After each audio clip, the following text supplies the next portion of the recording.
Estudiantes de sexto, buen día. Bienvenidos a otra clase de historia en este segundo periodo académico. Bueno, estudiantes, para el día de hoy se va a hacer una retroalimentación de los diferentes temas que hemos abordado hasta el momento en la asignatura de historia. Bueno, entonces vamos a empezar hablando de la importancia que tuvieron las civilizaciones clásicas como lo fueron la antigua Grecia y la civilización del Imperio Romano. ¿Listo? Es muy importante tener en cuenta que estas civilizaciones fueron muy importantes especialmente por todos sus aportes que le hicieron a los diferentes ámbitos de la sociedad, como lo fue el deporte, la cultura, la economía, la política, el arte. ¿Listo? Entonces, de cierta manera, marcaron de una manera muy drástica la historia del mundo occidental. ¿Listo, chicos? Entonces, primero que todo, es muy importante empezar a hablar del surgimiento de Grecia. Y vamos a ver que pues para el mundo en esa época, especialmente el mundo griego, pues ellos evidenciamos que sus tierras eran unas tierras muy áridas y no eran aptas para la agricultura. Por tal motivo buscaron otros medios de subsistencia, los cuales se empezaron a enmarcar en la colonización del Mediterráneo, ¿sí? Especialmente vamos a ver que se volvieron diestros en el arte de la navegación, especialmente en la construcción de barcos para el comercio. Principio, especialmente comenzaron a realizar intercambios comerciales con otros pueblos, pero luego vamos a ver que se volvieron unos maestros en la creación de barcos para la guerra. Y para la época vamos a ver que este sistema de transporte pues fue muy importante para la expansión territorial de los imperios, especialmente pues en este caso para la antigua Grecia. ¿Listo, chicos? Vamos a ver que de cierta manera al hablar de Grecia pues tenemos que hablar de sus diferentes fases y vamos a empezar con la época arcaica. ¿Sí? En la época arcaica vamos a ver que es un surgimiento de las polis o de estados independientes. Estos estados independientes vamos a ver que se van a caracterizar principalmente por ser unos estados que tienen la potestad de implementar su autonomía y su soberanía. ¿Sí? Especialmente vamos a ver que cada uno de estos estados independientes pues de cierta manera está gobernada por un rey. De cierta manera vemos cómo se empiezan a concentrar los poderes en una sola persona. ¿Sí? Vamos a ver que empezamos con un estado, estados independientes. ¿Listo? Se da la colonización del Mediterráneo. Efectivamente, como lo mencioné anteriormente, pues las tierras de Grecia no eran aptas para el desarrollo de la agricultura. Por tal, se vieron obligados a irse hacia el mar, ¿sí? hacia las aguas, donde de cierta manera pues abordaron y colonizaron el Mediterráneo y se volvieron unos estrategas a la hora de llevar a cabo pues sus intercambios comerciales con otros pueblos. En esta época arcaica, especialmente en el año 776 a.C., vamos a evidenciar cómo se desarrollan los primeros Juegos Olímpicos. Especialmente vamos a ver que se desarrollan con el fin de entretener a la población. Vamos a ver que hasta nuestros días estos juegos siguen celebrándose. Se celebran cada 4 años en diferentes países. Entonces vamos a ver que estos juegos se convierten de manera muy importante en los primeros aportes de este modelo antiguo que se marca pues en la época arcaica de Grecia. ¿Listo? Posteriormente, en esta misma época arcaica, pues como me lo mencioné anteriormente, comenzaron a surgir las diferentes polis. Para Grecia las polis más importantes o las ciudades más importantes eran Esparta y Atenas. ¿Sí? Especialmente vamos a ver que son las dos más importantes polis que surgen.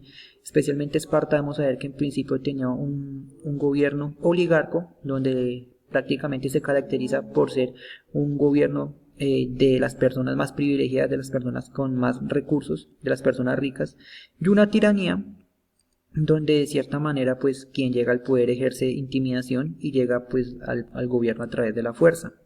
Pero vamos a ver que Esparta establece o se llega a convertir en la polis más estable políticamente hablando cuando de cierta manera establece una monarquía dual.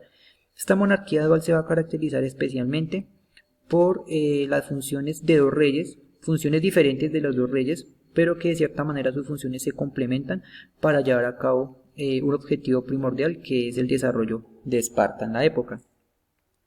Ahora, en cuanto a Atenas, vamos a ver que desarrolló su sistema político en la democracia. ¿Sí? Este va a ser nuestro segundo aporte que vamos a evidenciar de Grecia. Vamos a ver que la democracia sigue presente en nuestros días. ¿Sí? Podemos ver el caso colombiano, que es una república democrática.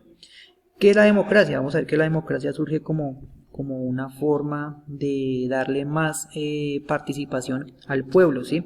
Especialmente en sus orígenes en Atenas vamos a ver que surge gracias a las protestas de campesinos endeudados, campesinos empobrecidos por las diferentes dinámicas que se ejercían en la época, ¿sí? Entonces vamos a ver que Solón y Pericles son los primeros en hablar de democracia y en darles a los campesinos pues una forma más de poder desarrollar sus actividades agrícolas, pero teniendo en cuenta que tienen voz, tienen más participación en el ámbito político pues, de la antigua Grecia, especialmente en Atenas. Cuando hablamos en Atenas también tenemos que hablar obviamente de democracia, pero también de ciudadanía. Cuando hablamos de ciudadanía la definimos como una condición que tiene todo ser humano a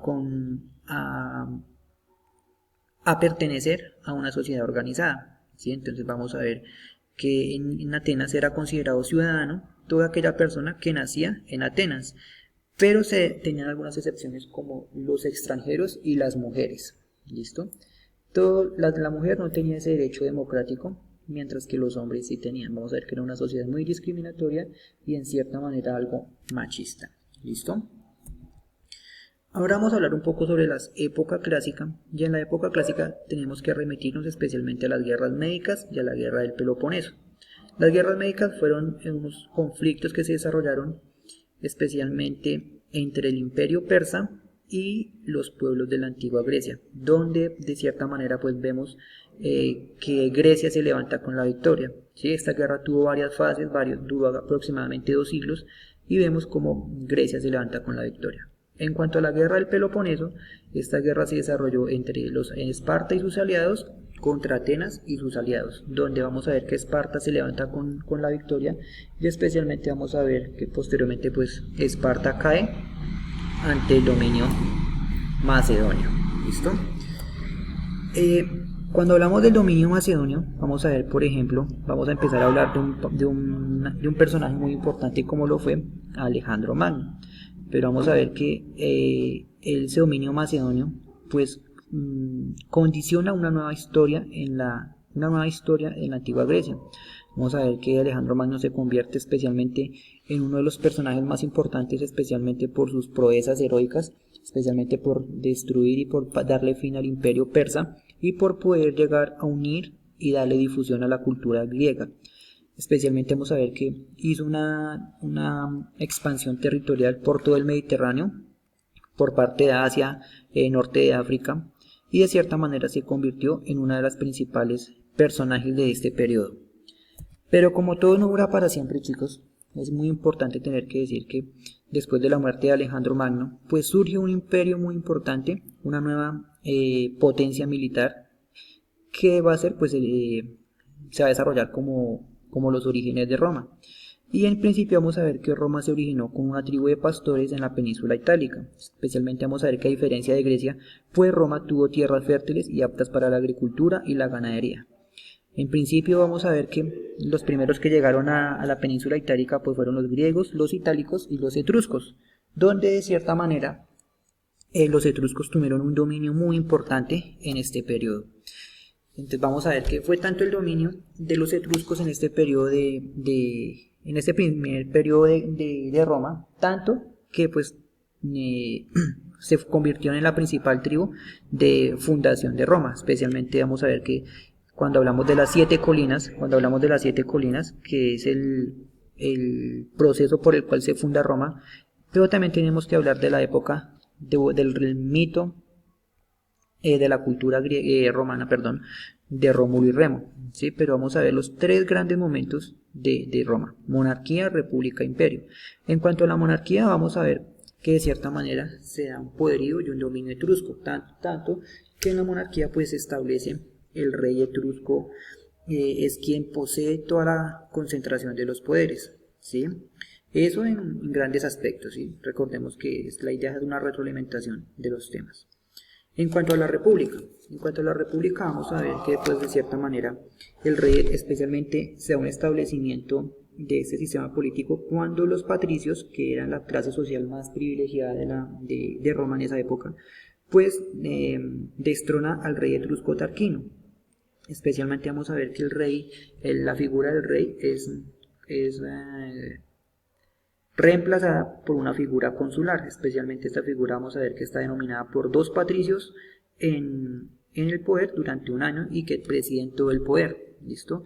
Es muy importante tener que en este momento pues se desarrollan una serie de manifestaciones de guerras internas en Roma y a la vez guerras con otros pueblos pues para la independencia romana. En cuanto a las guerras internas vamos a mencionar las guerras entre los plebeyos y los patricios.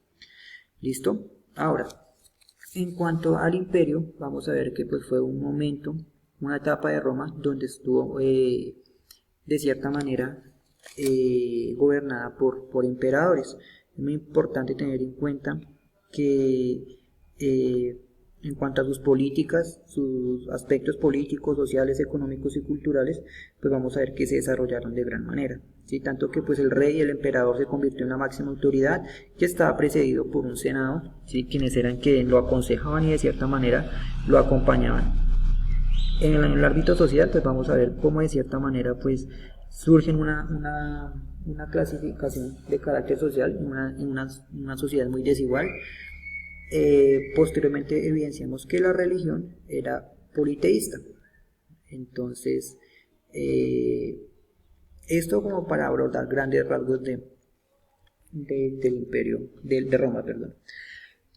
Entonces, chicos, así como Grecia cayó, pues también es importante empezar a hablar de la caída del imperio romano. Y vamos a ver que pues ante las crisis internas que tenía Roma para la época, especialmente el imperio romano, pues se dio la división de ese imperio, el imperio romano de Occidente y el imperio romano de Oriente. En cuanto al imperio romano de Occidente, vamos a ver que cayó, sucumbió ante los bárbaros en el año 476 después de Cristo, especialmente sucumbió por las crisis internas y la invasión de los pueblos bárbaros, como ya lo mencioné. Los pueblos bárbaros eran unos pueblos que vivían en las fronteras, ¿sí?, del territorio romano, y se llamaban bárbaros porque no hablaban, o eran considerados extranjeros y no hablaban la misma idioma que los romanos. Bueno, y en cuanto al imperio romano de Occidente, pues este cayó en 1453 después de Cristo, especialmente con la invasión a Constantinopla a cargo del imperio turco otomano. El imperio romano de Oriente sobrevivió para llamarse el imperio bizantino, también se le puede denominar, pero este cayó, como lo digo, en 1453 por las invasiones del imperio turco otomano. Listo, chicos, vamos a ver que esta invasión de Constantinopla en 1453 pues cierra de una u otra manera una de las rutas comerciales más importantes por el Mediterráneo, lo que obliga a buscar unas nuevas rutas para llegar a la India, ¿sí? Es aquí donde vemos que se da el origen del descubrimiento y colonización de América en 1492. Listo, chicos, entonces a grosso modo, de aspectos muy generales, en esto se enmarcaba los temas de este segundo periodo. Ok, chicos, que estén muy bien, espero verlos pronto. Un abrazo, hasta luego.